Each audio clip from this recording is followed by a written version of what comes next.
Bonjour à tous. Au moment où je tourne cette vidéo, le prix du carburant est dans les alentours de 2 euros le litre. Et je peux vous dire que ça fait plutôt mal au porte-monnaie, hein. Alors la raison principale est plutôt simple. On a un léger problème d'énergie en ce moment. Par contre, cette idée me paraît assez bizarre. En physique, on nous apprend une chose qui est très claire. L'énergie ne disparaît jamais, elle se conserve.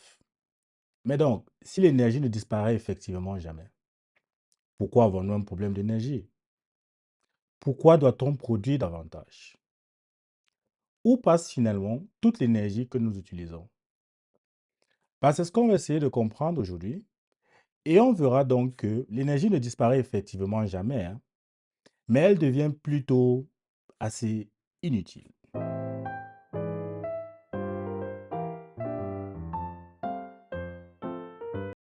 Alors, l'énergie est une propriété qui mesure la capacité d'un objet à produire un changement. Alors, on en a parlé en détail dans la vidéo précédente, hein. Je t'invite à aller la regarder. Mais ce qui est important de retenir, c'est que l'énergie peut exister sous différentes formes selon l'état dans lequel un objet se trouve. Prenons une balle en hauteur. Immobile, sa position lui donne la capacité de produire un travail. On appelle cette capacité l'énergie potentielle. Par contre, si elle se met en mouvement et commence à tomber, sa capacité à produire un travail sera due à son mouvement. On appelle cela de l'énergie cinétique. Mais plus intéressant, durant la chute, l'énergie potentielle diminue dans les mêmes proportions que l'énergie cinétique augmente. Et en fin de compte, on aura le travail effectué qui est, dans ce cas-ci, le clou qui est enfoncé dans le sol. Supposons maintenant que la balle tombe sur le sol. Elle s'arrête. On n'a plus d'énergie potentielle, on n'a plus d'énergie cinétique. Mais donc, où est passée notre énergie cinétique? En réalité, elle n'a pas disparu, elle s'est transformée une fois de plus. Au moment du contact entre la balle et le sol, la balle va se déformer un tout petit peu au point de contact. Les molécules de la balle et du sol vont vibrer un peu plus que d'habitude et ça va créer une augmentation de la température aussi bien de la balle que du sol. Et bien, cette légère augmentation de la température est elle aussi une forme d'énergie. C'est l'énergie thermique. Bon, j'avoue que ce n'est pas très évident de visualiser les effets de cette nouvelle forme d'énergie avec l'exemple de la balle. Alors, prenons un autre exemple. Imaginons cette fois un skieur en haut d'une pente. À cet instant, le skieur est immobile et donc il n'a pas d'énergie cinétique. Sa position en altitude lui donne par contre une énergie potentielle. Et quand il commence à descendre la pente, sa situation change progressivement. Son altitude diminue et donc son énergie potentielle diminue et sa vitesse augmente. Et donc il commence à avoir une énergie cinétique qui augmentera aussi.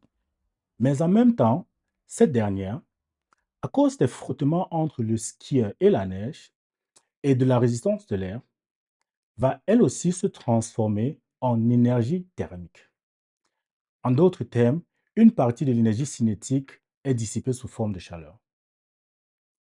Arrivé au bas de la pente, le skieur n'a plus d'altitude, hein. Son énergie potentielle est donc nulle. Il possède encore de l'énergie cinétique puisqu'il est toujours en mouvement. Mais au fur et à mesure qu'il ralentit, à cause justement des frottements, cette énergie cinétique finit elle aussi par se transformer entièrement en énergie thermique. On voit donc que, tout au long du trajet, la composition de l'énergie du skieur varie entre les différentes formes, potentielle, cinétique, thermique. Mais la quantité totale d'énergie à chaque moment du trajet reste toujours la même. Et ceci définit la première loi de la thermodynamique. Dans un système isolé, l'énergie totale est conservée. C'est bien beau tout ça, mais que peut-on faire avec cette énergie thermique? Eh bien, dans bien des cas, rien du tout. Une fois que l'énergie s'est transformée en chaleur et s'est dispersée dans l'atmosphère, il devient très difficile de la récupérer pour produire du travail. Encore moins de la retransformer en d'autres formes d'énergie, comme l'énergie potentielle ou cinétique ou électrique.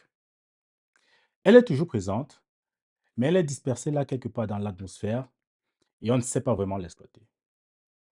L'énergie thermique est donc une énergie presque toujours inutilisable. Alors, je dis presque parce qu'on a des exceptions, hein. Dans un moteur à combustion, par exemple, du carburant est brûlé, de la chaleur est produite, et cette chaleur fait bouger des pistons, qui est finalement notre travail effectué. Mais même dans ce cas, une bonne partie de l'énergie thermique sera rejetée dans l'atmosphère sous forme de chaleur et ne sera finalement plus disponible pour être reconvertie en une autre forme d'énergie et donc produire du travail à nouveau. On a d'autres exemples, hein. On a le moteur à vapeur ou les centrales thermiques. C'est la même chose.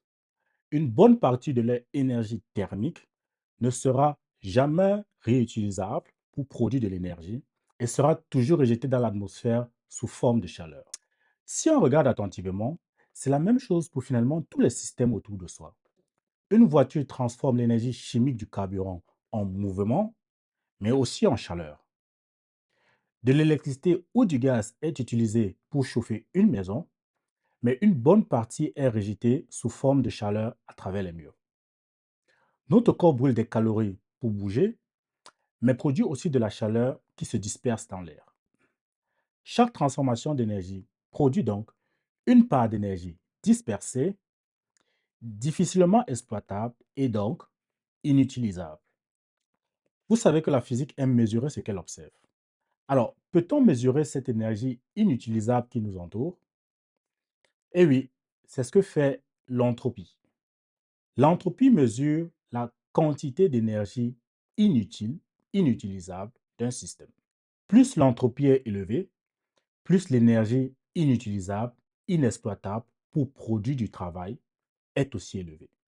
Et vu que l'énergie inutilisable est euh, inutilisable, l'entropie d'un système isolé augmentera toujours.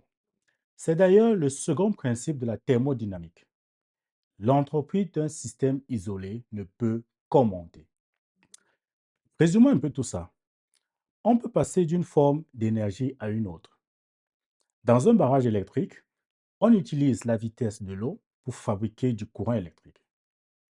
Et donc, on a une transformation d'énergie potentielle en énergie cinétique, en énergie mécanique, pour finalement avoir une énergie électrique.